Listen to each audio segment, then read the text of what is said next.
Sherwood. Read, watch, listen. The Tale of the Flopsy Bunnies by Beatrix Potter. It is said that the effect of eating too much lettuce is soporific.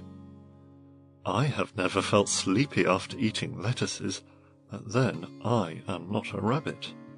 They certainly had a very soporific effect upon the Flopsy Bunnies. When Benjamin Bunny grew up, he married his cousin Flopsy.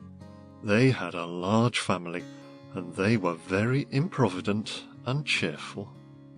I do not remember the separate names of their children. They were generally called the Flopsy Bunnies.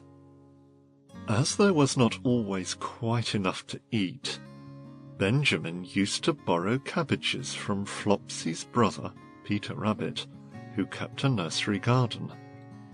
Sometimes Peter Rabbit had no cabbages to spare. When this happened, the Flopsy Bunnies went across the field to a rubbish heap in the ditch outside Mr. McGregor's garden. Mr. McGregor's rubbish heap was a mixture.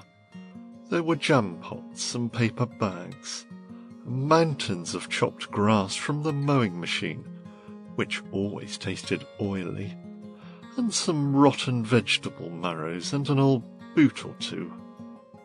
One day, oh joy, there were a quantity of overgrown lettuces which had shot into flower.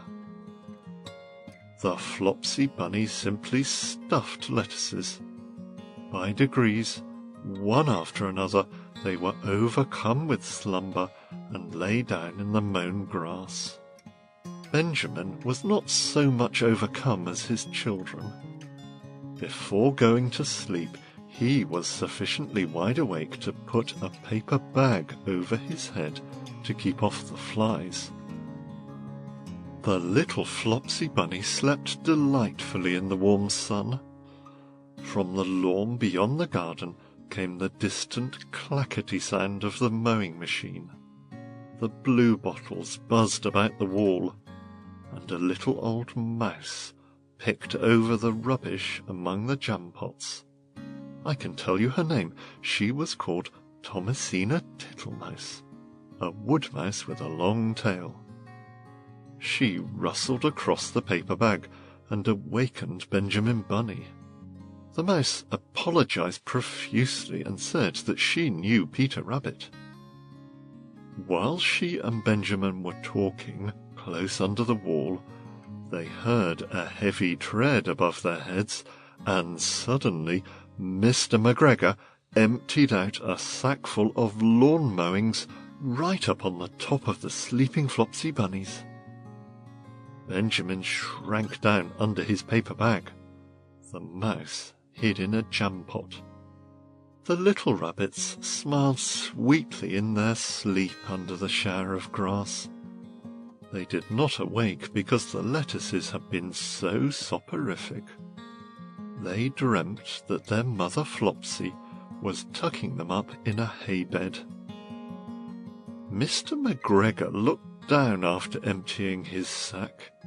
He saw some funny little brown tips of ears sticking up through the lawn mowings. He stared at them for some time. Presently, a fly settled on one of them, and it moved. Mr. McGregor climbed down onto the rubbish heap. 1, 2, 3, 4, 5, 6 little rabbits, said he as he dropped them into his sack. The Flopsy Bunnies dreamt that their mother was turning them over in bed.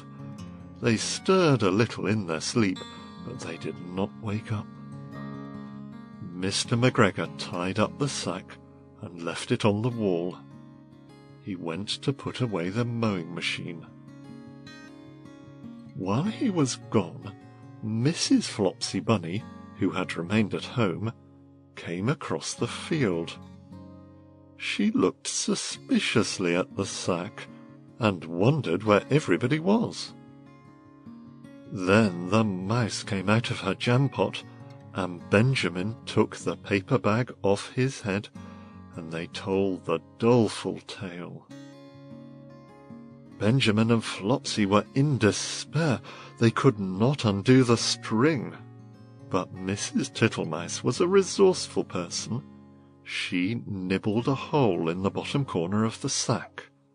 The little rabbits were pulled out and pinched to wake them. Their parents stuffed the empty sack with 3 rotten vegetable marrows, an old blacking brush, and 2 decayed turnips. Then they all hid under a bush and watched for Mr. McGregor. Mr. McGregor came back and picked up the sack and carried it off. He carried it hanging down as if it were rather heavy. The Flopsy Bunnies followed at a safe distance. They watched him go into his house, and then they crept up to the window to listen. Mr. McGregor threw down the sack on the stone floor in a way that would have been extremely painful to the Flopsy Bunnies if they had happened to have been inside it. They could hear him drag his chair on the flags and chuckle. 1, 2, 3, 4, 5, 6 little rabbits, said Mr. McGregor. Eh? What's that? What they been spoiling now? Inquired Mrs. McGregor. 1, 2, 3, 4, 5, 6 little fat rabbits, repeated Mr. McGregor, counting on his fingers. 1, 2, 3. Don't you be silly. What do you mean, you silly old man? In the sack. 1, 2, 3, 4, 5, 6, replied Mr. McGregor. The youngest Flopsy Bunny got upon the windowsill. Mrs. McGregor took hold of the sack and felt it. She said she could feel 6, but they must be old rabbits because they were so hard and all different shapes. Not fit to eat, but the skins will do fine to line my old cloak. Line your old cloak? Shouted Mr. McGregor.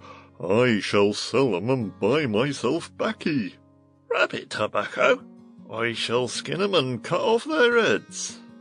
Mrs. McGregor untied the sack and put her hand inside. When she felt the vegetables, she became very, very angry.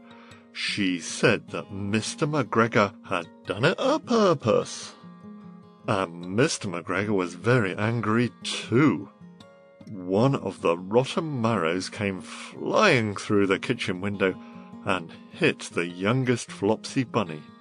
It was rather hurt.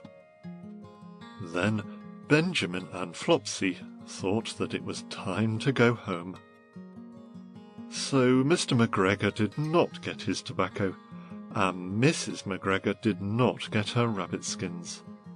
But next Christmas, Thomasina Tittlemice got a present of enough rabbit wool to make herself a cloak and a hood, and a handsome muff, and a pair of warm mittens. End of The Tale of the Flopsy Bunnies by Beatrix Potter. Thanks for watching Sherwood. Scan the QR code to download our free app.